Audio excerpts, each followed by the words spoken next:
Hi everyone, I am so honored today to be speaking to author Amy Harmon, and I read her book. She has a lot of them, but I read From Sand and Ash, and she has the book right there, and we'll show you the cover. But thank you so much for talking to me today, Amy. Thank you. Let me see the book. Show everybody the front cover. Because I have it on my phone, but I want everybody to, oh my God. Just seeing that brings tears to my eyes.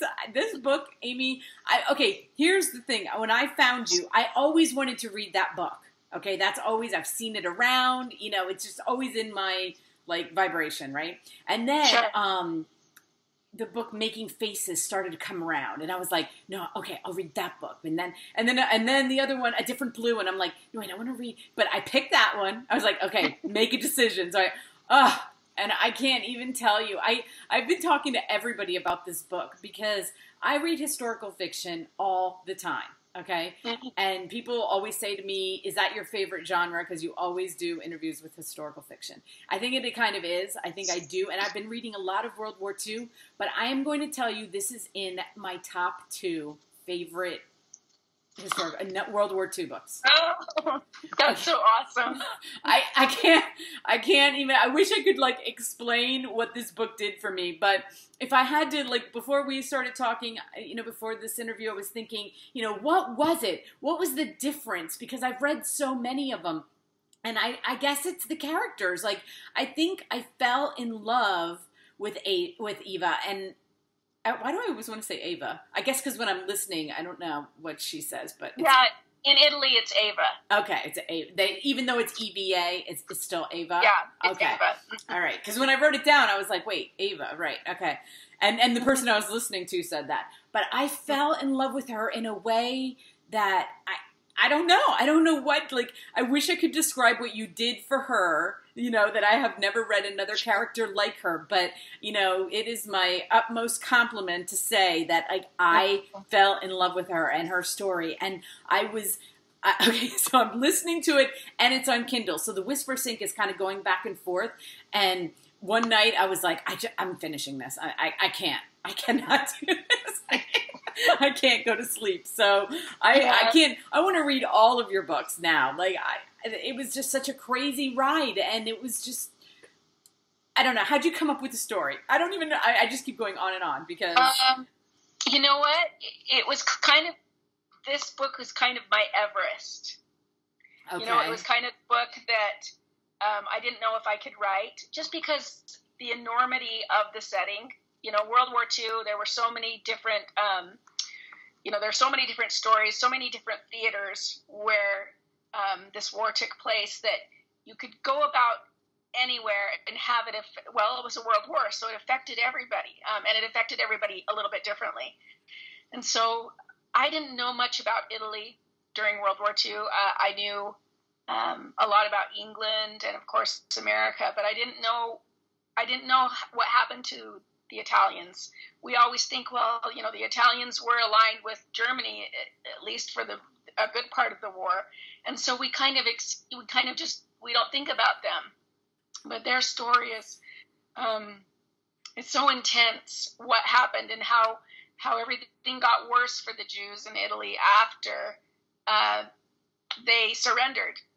It got worse. And so I had done a little research, and I had come across an article on the Catholics and the Jews. I come across in the New York Times, there was an article about the Catholic Church in Italy during World War II. And it was a story I didn't know anything about. Mm-hmm. How, a lot of people say Pope Pius didn't do a whole lot, and the jury's still out on that one. And this book was not designed to defend or to rewrite history. It was simply to just expose the heroism of, just the regular people, the lowly priests and the nuns and people that just, the Italian people as a whole, that really, there were good and bad, and there are good and bad people everywhere, but they really stepped up in a lot of cases to just shelter and hide. And of course, the love story part of the book, I knew that was a little bit forbidden, but that kind of makes it fun too. I know, it really So I does. love that. Yeah, it really did. It really added to it. When I was reading it before I started reading it, I read the little synopsis on the back, before you start reading it. And I was like, I wonder how she's going to pull this off. But it was like, it surpassed anything that I could think of. And yeah, I realized that I'm 53. When we were learning about World War II, very little is said about Italy and what happened in Italy, because I really did even learn more from your book than I even knew by reading other books, because you went a little bit more detail into it. So I think that that really helped in the setting up of the story, was really trying to understand what normal people, and Italians that you look at as people that aren't trying to be in a war, really. No, the Italian people, the government, whatever, but the Italians are just like, we don't even want to be here. We don't even want to be doing this. And all of a sudden there are these German soldiers around, and we thought it was over, and it's not. It's just getting worse. And then their friends and family are Jewish, and they're trying all of a sudden to be like, wait, this wasn't a problem, and now it's a problem, and they don't want them to go, and it's almost like every place that you took us in Italy, like those people really stuck together in trying to keep the Jews hidden, which I'm not saying it didn't happen in the other countries, but I got the sense from your book that it was way more of a community effort instead of a lone rogue family. Do you know what I'm talking about? Well, I think, yes. And the more I read about it, the Jews were in Italy, from before Caesar. They had been there for so long that they really were an assimilated part of the culture. And they're ethnically and, their appearance, they just really blended in. With the regular everyday people, and they considered themselves Italians, right? And so they were very much a part of the fabric of that country. And there weren't as many of them there as say in Germany, but the numbers don't lie. And the fact that 80% of Italy's Jews survived World War II, whereas 80% and 80% of Jews elsewhere in Europe were exterminated. So we have 80% that survived and 80% that were exterminated. So that the numbers don't lie. That tells you. That really lays it on. Like I was thinking that it was very much this community. And I don't do spoilers, so I'm going to talk in a way that's not. I don't believe in spoilers at all. I want people to read this book. Definitely. Yeah, definitely not. You got to read the book, and I'm out there to promote the book. But there were certain, scenarios with the clashes between the Germans and the Jews, and all I can say is that you're writing, like, I was like I would stop whatever I'm doing, because I was like, oh my God. It's like the tension buildup. You write such good tension buildup, okay? And I was like, please don't let anything happen. Please don't let anything happen. I know. I felt like I was in a movie theater. You have to take breaks in this book. You really do. It's not, I don't think it's one you can read quickly. I mean, we all have our speed reads and we read in one sitting or whatever, but this was almost like, this book is the kind that you almost have to take an emotional break from, because it is so, some people say it starts slow, and I think that is true more of the historical genre.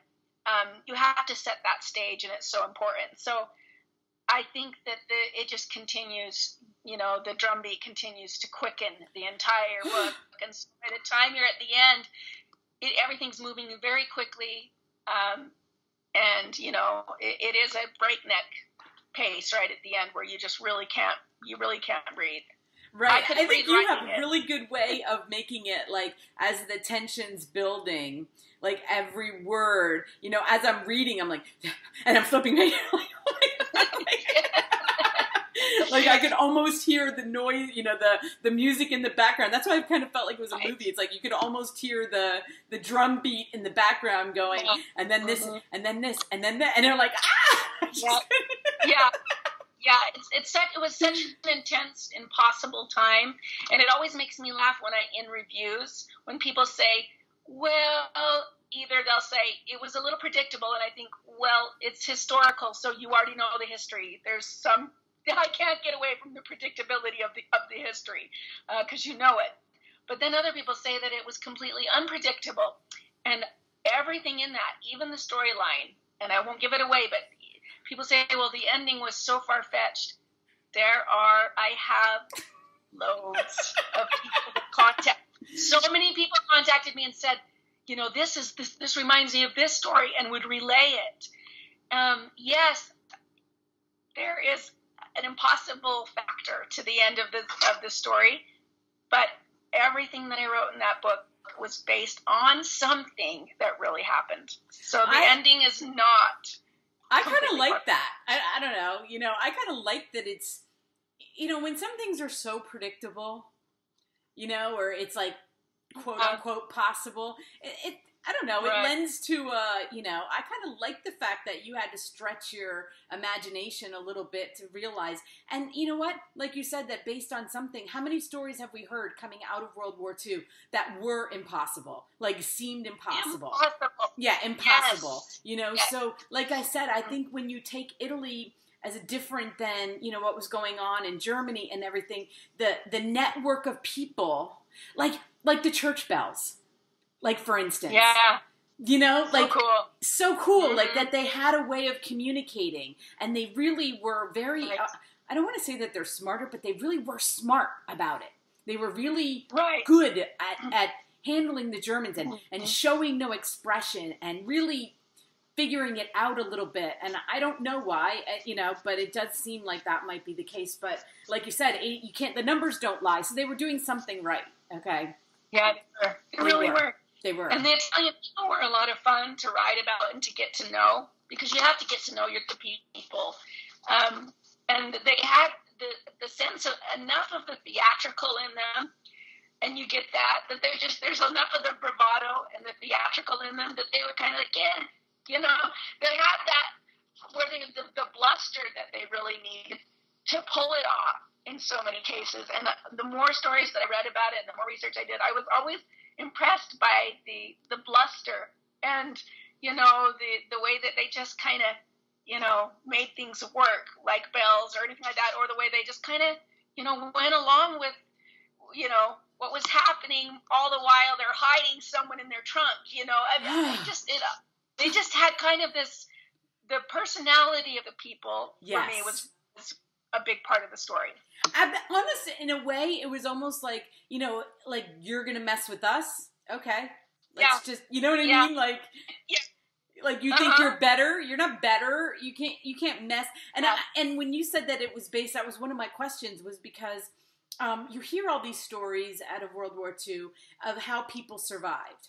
And, I always was thinking, like, during this book, it was like, did they really figure it out how to maneuver around the Germans? Like, when they would pass each other notes or do other, anything like that, or food or whatever it was that there was the problem. Did they really figure out how to get around those situations just a little bit better? Because it also seems like, and you can correct me if I'm wrong, because it could just be something that I didn't see, is that I didn't feel the starvation as much. And that isn't just from your book, but just other things I've read also.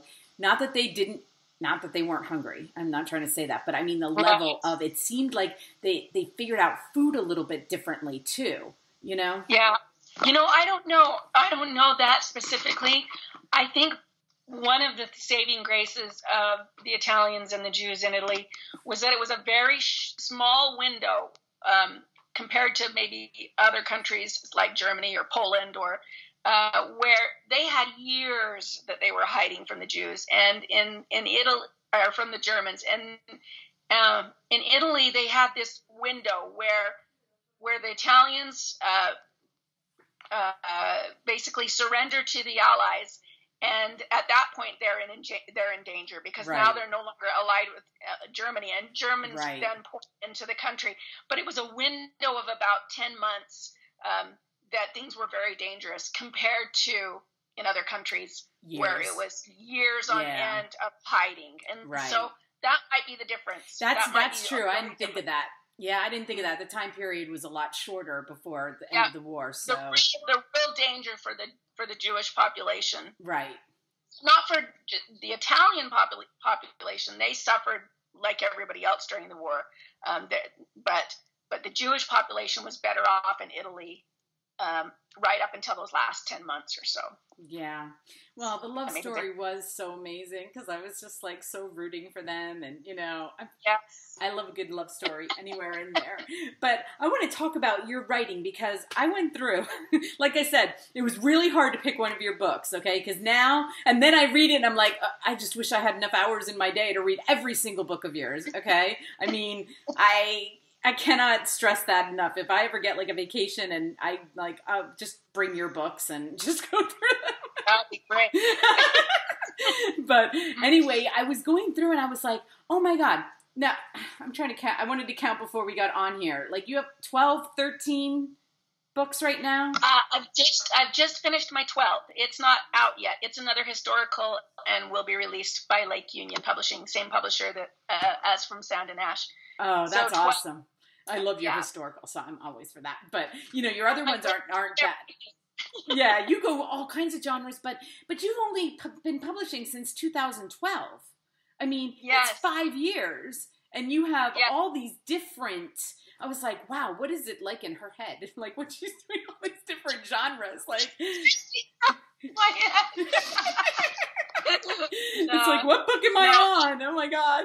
I've been writing for a lot longer than that, though. So those 2 books that I put out in 2012 were already written, and so I average about 2 books a year, which is really pushing it for me. That's pushing. You know, I know a lot of authors write more than that, but I think my brain would explode. I have to take some time off between each book to kind of let it, you know, just let it go. Yeah. It's hard to let a story go. Even when you're done, you're grateful you're done, but those characters kind of live on for a while, and you have to give them time to go before you invite more characters in. And so two a year is about my max. Yeah. Well, and you're a mom, right? 3. Yeah, and you're a mom, right? I mean, your kids are still at home. Yeah. Kids. Yeah. Yep. Exactly. So to have that kind of time to do, I think a lot of authors are only doing a book a year. I know that there are authors out there, but I just don't think that there aren't that many mom authors out there with their kids at home that are writing more than 2 a year. That just is, you know, that's too difficult. But, you know, maybe later on, like when they're not yelling for you. Maybe. Yeah.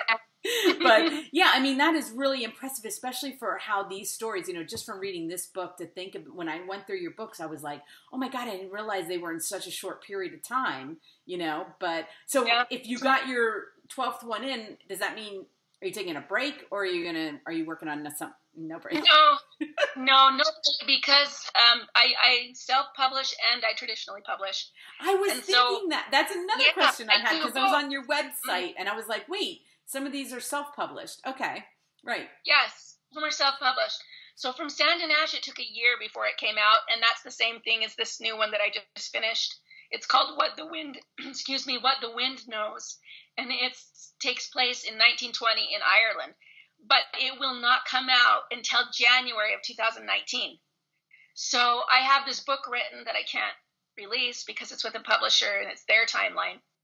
So I have to put something out, you know. Yeah. I can't just not have a release for a year and a half. So I'm immediately now working on a contemporary romance that's been in my head for a long time. And I thought I'm going to write that one, and it should be out in February. So. Right. And that is, I mean, that's the drawback to being with a publisher, is that being on their timeline and having to wait for your books to come out. I'm sure that's very frustrating because you're like, they're done as far as you're concerned. And it's like, I don't know. You want to share it. You want to share them, you know? Right. You spend all this time writing, and this last one I wrote took me so long, and it was so difficult. And I'm so proud of it.